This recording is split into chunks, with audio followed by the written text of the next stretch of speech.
Madagascar, écoutons-le. Du président malgache avec un avion militaire français, pouvez-vous nous en dire plus? Non, je confirme rien aujourd'hui. Je veux ici dire la grande préoccupation qui est la nôtre.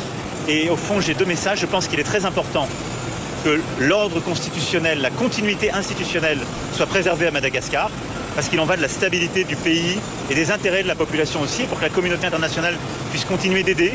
Parce que si l'ordre international et constitutionnel était rompu, on sait ce qui s'est passé, Madagascar l'a déjà vécu, ce serait évidemment les premières victimes seraient la population. Et à côté de ça, je veux dire ici, comme partout, qu'on regarde la jeunesse de ces pays avec beaucoup d'admiration, d'affection. On a une jeunesse qui s'est exprimée, qui est politisée, qui veut vivre mieux. Et ça, c'est une très bonne chose. Il ne faut simplement pas qu'elle soit récupérée par des factions militaires ou des ingérences étrangères. On lui demande simplement, avez-vous exfiltré le président malgache en déployant un avion militaire français? Sa réponse, je ne confirme rien aujourd'hui. Autrement dit, il ne dément pas. Il sait très bien que quelque chose s'est passé dimanche, mais préfère ne pas l'assumer publiquement, car reconnaître l'envoi d'un avion militaire pour exfiltrer un président africain rejeté par son peuple serait une bombe politique en France comme à l'international. Ce serait admettre une ingérence flagrante dans les affaires malgaches et africaines et renforcer l'image d'une France néocoloniale protégeant encore ses pions sur le continent. Il évoque la jeunesse malgache qu'il décrit comme politisée et désireuse de vivre mieux. En réalité, cette politisation inquiète Paris. Il le dit lui-même. Il met en garde contre une récupération du peuple par des factions militaires ou des puissances étrangères. C'est une manière subtile d'insinuer que la jeunesse malgache ou africaine, pourtant légitime dans ses aspirations, serait manipulable et ce n'est surtout pas bon pour les intérêts français. C'est encore une rhétorique paternaliste. Dans son esprit, les Africains ne peuvent pas agir de manière autonome. Ils sont forcément téléguidés ou manipulés, tout comme l'AES avec la Russie. Ce que le président Macron redoute, au fond, c'est de perdre le contrôle des dynamiques africaines. Et il est temps d'admettre que l'influence française s'effrite. Nord du Mali que vous voyez ici, il faut faire très attention. C'est la colonne vertébrale du Mali. L'AES, c'est au Mali que tout a commencé et c'est là que tout pourrait finir. Si le Nord tombait officiellement, le compte à rebours pour Bamako s'enclencherait immédiatement. La première année verrait des offensives massives contre Mopti, Ségou, Nyono, San, etc. Le centre du Mali tomberait morceau par morceau paralysé, infiltré, asphyxié. Puis viendrait l'encerclement du Sud. Route d'approvisionnement coupée, isolement économique, pression psychologique. Bamako serait encerclé sans qu'un seul blindé n'ait besoin de s'en approcher. Et en 3 ans, la guerre serait aux portes de la capitale. Le scénario est simple. En 5 à 10 ans, Bamako tombe comme Kaboul et avec elle, l'État malien se désintègre. Mais ce n'est pas tout la famille. La chute du Mali déclencherait une réaction en chaîne. Le Burkina Faso sera asphyxié de 3 côtés, même s'il ne tombe pas immédiatement, il sera assiégé. Le Niger, lui, redeviendra un protectorat occidental au pire, sombrerait à son tour. Et c'est sous couvert de stabilisation que la CEDEAO, la France et les États-Unis reviendraient en force. Les ressources seraient pillées à nouveau et les peuples brisés par la peur et la faim.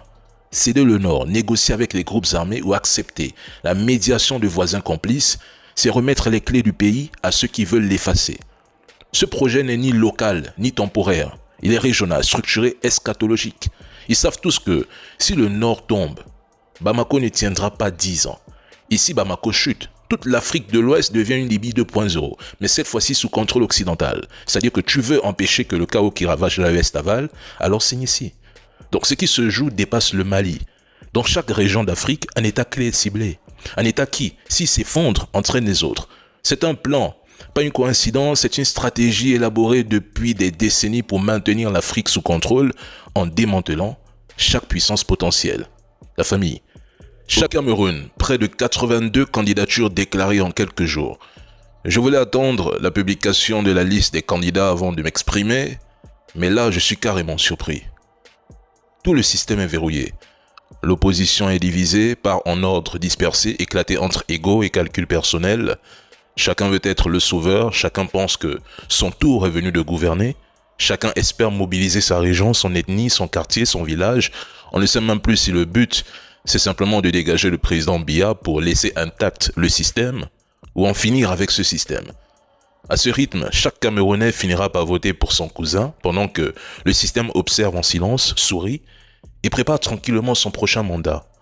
Tout comme au Gabon. Moi, je ne mâche pas les mots. Ce n'est pas une élection. C'est un piège à crédules, une distraction politique, un théâtre bien huilé où le vainqueur est connu d'avance car celui qui contrôle le processus électoral contrôle le résultat. On s'attendait à un bloc de l'opposition, mais on a eu une explosion de candidatures folkloriques, beaucoup infiltrées pour diviser, saboter et fragmenter toute velléité de front commun. Comment le peuple peut-il s'organiser, s'unir, se mobiliser quand 82 égaux lui hurlent chacun un programme différent, chacun une vision, chacun une stratégie, chacun un clan? Le régime n'a même plus besoin de s'inquiéter. La division fait le boulot. Le Togo et la Russie officialisent un accord de coopération militaire selon plusieurs sources russes, notamment l'agence TASS et d'autres médias crédibles. La commission gouvernementale russe a validé un accord de coopération militaire avec Lomé. Comme précisé, l'accord prévoit la participation des deux parties à des exercices militaires, la formation et l'instruction du personnel militaire. Le document régit également les questions d'assistance médicale. La partie haute s'engage à fournir gratuitement des soins d'urgence à la partie envoyante. L'information a été partagée par Vladimir Grozdev, haut cadre russe et président du conseil d'administration de l'Association des juristes de Russie, qui a salué l'organisation militaire du Togo, qualifiant de l'un des pays les plus structurés et équipés d'Afrique tropicale. Ce type de coopération envoie un message clair. La Russie s'installe et elle ne vient pas pour faire de la figuration. Elle vient former, armer, soigner, bâtir des ponts d'influence durables et ce n'est pas une aide humanitaire. C'est une stratégie d'ancrage russe au Togo. Sur les pages officielles du Togo, l'information n'a toujours pas été divulguée, silence total. Pourtant, côté russe, plusieurs agences étatiques, dont la puissante TASS, très crédible, ont déjà confirmé la signature d'un accord militaire entre la Russie et le Togo. Ce décalage médiatique n'est pas anodin, il relève peut-être deux choses. D'abord la prudence de Lomé, ensuite la profondeur stratégique de ce partenariat. Si le gouvernement togolais le confirme, si, ce ne sera pas une simple signature diplomatique. Ce sera un affront indirect aux puissances occidentales qui considèrent encore l'Afrique de l'Ouest comme leur chasse gardée. Je dis bien si le gouvernement confirme.